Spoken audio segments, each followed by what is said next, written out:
All right, 3 sessions already. Holy crud! Um, I'm gonna need a more comfortable chair in the future. Well, we were just talking about Trump sitting down in talks with Kim Jong Un. Who would have thought that would have happened, right? Not in a million bazillion imaginations. It's something that's been talked about for decades, the U.S. entering direct talks with North Korea like this, and it just hasn't happened. And if anybody caught Jamarl's video, he's was dead on the nail. You had Rachel Maddow out there telling a blatant falsehood yet again to her audience that no U.S. president, there's a reason why U.S. presidents don't enter into talks with these people. Well, that's bullshit. We've been trying, like Clinton, I believe, tried it. Bush didn't try it, but Obama did. And like we've been trying to at least the president has been pushing for talks with DPRK for the better part of 3 decades. One president or another has. So, yeah, I mean, you have a lot of heavy partisans railing against this. I mean, this is a diplomatic miracle. Like, it makes me wonder if it isn't just some sort of mind fuck. I know. Because it's that much of a miracle. Awesome. That's hilarious. That's the thought I had today. Exactly. So, I mean, I guess the path forward for North Korea has looked kind of murky. All right, we had first, of course, the fall of the Soviet Union. With China's been steadily stepping away from DPRK for a while now. And then in the past couple of years, like we've had some huge shakeups.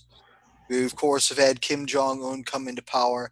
And recently, we've seen the assassination of Kim Jong-nam, a potential defector who was Kim Jong-il's brother. Okay, so it made it look like maybe they were going to try to start some kind of coup up or something in North Korea. And it might not have been the U.S. doing it. It might have been China who had these plans. But it was kind of looking like that. But that's the way that they were going to deal with North Korea. Now maybe there's a shift in that policy. Maybe we've decided to engage in a policy of de-escalation with North Korea rather than, go after them the way we have been. And maybe China and Russia are on board with this. On the other hand, we could be looking at a Gaddafi-like situation where we engage with them in a spirit of de-escalation. And then when the time's right,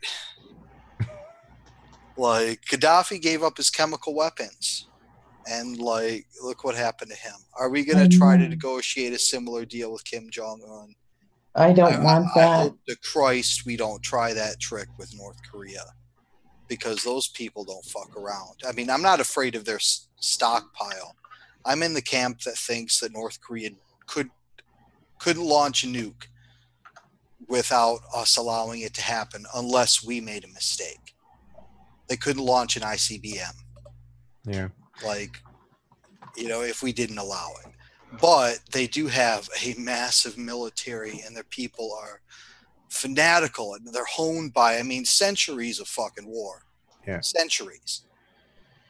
All right. One thing, just to let people know, our 1-year anniversary date is our first episode ever for this type of format for us is After Hours on May 17th, 2017. So in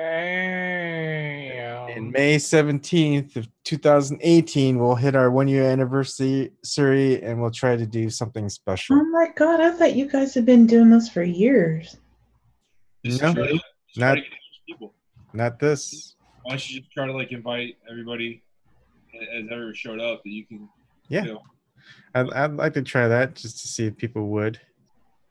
And, if they don't, we don't. But we'll try to do something. A virtual barbecue, where it looks pretend like we're eating barbecue on screen. What I think I might do is what I think I might do is do like a little mashup. So just kind of how it started, how it looks, maybe a little bit snippet, and then kind of how it kind of evolved into other channels. Like it went from this, and then from what I do, what James does, what Dave does, what Stevie does, what Eric does. Everyone that's been on, what they're doing, whether through just Twitter, YouTube, or whatnot. I think that would be kind of cool. Just kind of see what people who have been around and just kind of gone through, just kind of what they've been kind of doing just for a little bit, like a 5-second little snapshot. I don't know. We'll More triggers. yeah, your trigger evolution, Eric. To triggering. Yeah. We'll roast TYT. That'll be the barbecue. Mm. We'll put one of their episodes up and just rip it to shit. There should be a 24-hour marathon. I'm telling you, like, it would get so many views. Should I fall asleep live on air? Yeah, I gotta find that. Like, probably I could probably sleep on my bed and be like, okay, I'm just gonna turn on the TV, just I like to watch TYT and make fun of it, or MSNBC, but then it would just get depressing for me. People like stopping, like, wait, and they'd say stuff and be like, yeah, that's true, that's really depressing. Dude, people love ripping on TYT so much. Like, it's ridiculous. The Drunken Peasants, like, had a special pay-per-view podcast episode, like a 3-hour-long episode, where that was the thing. Like, you paid to watch them rip on TYT for 3 hours, and they made like thousands of dollars off of it. Oh, holy shit. Wow. Like, people love to rip on TYT. Whenever an anti-TYT video pops up, like, people are all over it. They love it. fuck TYT. Yep. And if you notice, YouTube has been fucking with that evolution of things. It's much harder to find the anti-TYT videos now when you type in No matter who you are, something. Sorry, go ahead. No matter who you are, you have your moment when you like realize TYT was bogus. Like, it doesn't matter who you are. Everybody had their time. Like, it wasn't like at the same time. The one thing we could do, and that's why satire is so big, you can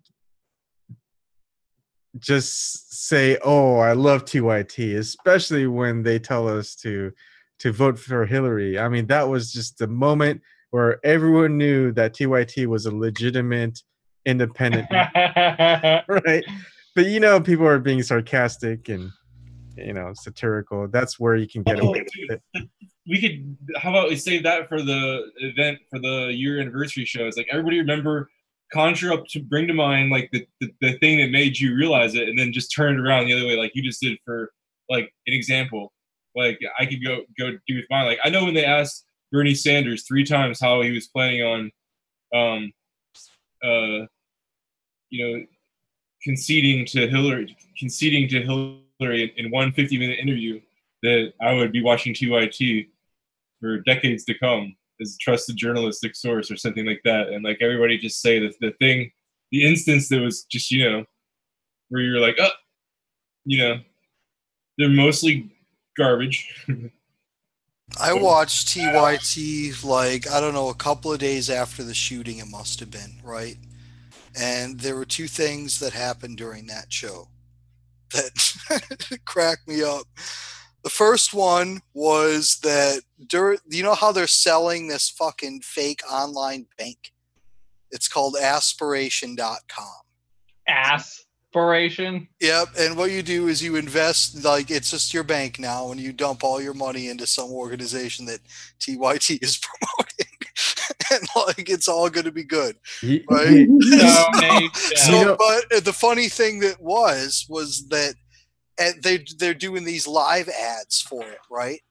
And at the beginning of the live ad, Jank kind of goes like, you want to stop like funding organizations that cause these shootings like the NRA, and fucking dump your money into aspiration.com.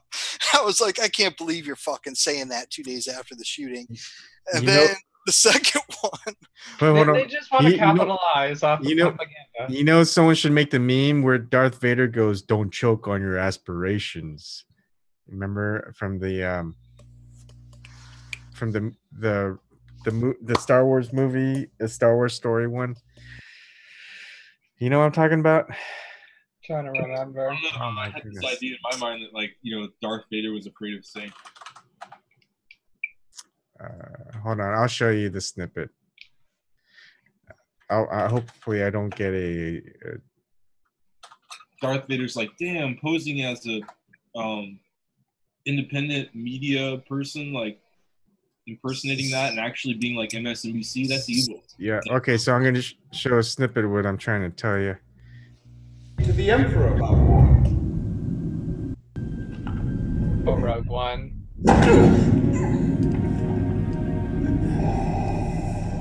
Be careful not to choke on your aspirations, Director. So just have that type of meme or video snippet after the aspirations bank, whatever you're talking about. The second asshole thing that came out of that show that I watched was Cenk was telling the story where he ran into a fan who like loved TYT. The dude comes up to him, he's like, "Hey, Cenk," and the guy was acting like he knew Cenk, and Cenk was wondering what was up. And it turns out that this dude is the guy who bought that desk for them, that $15,000 or $20,000 desk. That's not a framework desk. That's an integrated piece of equipment with audio and visual plugins and the whole deal, right? And this dude bought them this $20,000+ desk, whatever it was, and Cenk couldn't remember him or his name. Mm-hmm. That's what you get when like. That's sad. Yeah, it is. That is so I feel bad for that guy. I feel bad for that guy who even donated the desk. He sits at that desk and asks for people to donate to whatever, blah blah blah, and donate to this and fund this and that. Well, and the other thing about their earlier donation scams, dude, was that they would auction off their pieces of equipment, right? Like, this chair will be named after this person, and this camera is going to be named after this person. And they were like, it's going to be like that from now on. So whenever we look at it, we'll know your names and we'll read them and stuff. Well, anyways, like, the equipment was named, but the names were hardly ever read. And then like a year or two later, they were like, oh, well, it's time to do another one so you can rename the cameras now. all the people that were promised to have their names on the equipment for time immemorial or whatever were just fucked over. The lawyers went back and said, Yeah. specified, so. That was my dinner. Well, donations are donations. That's what John Idarola said.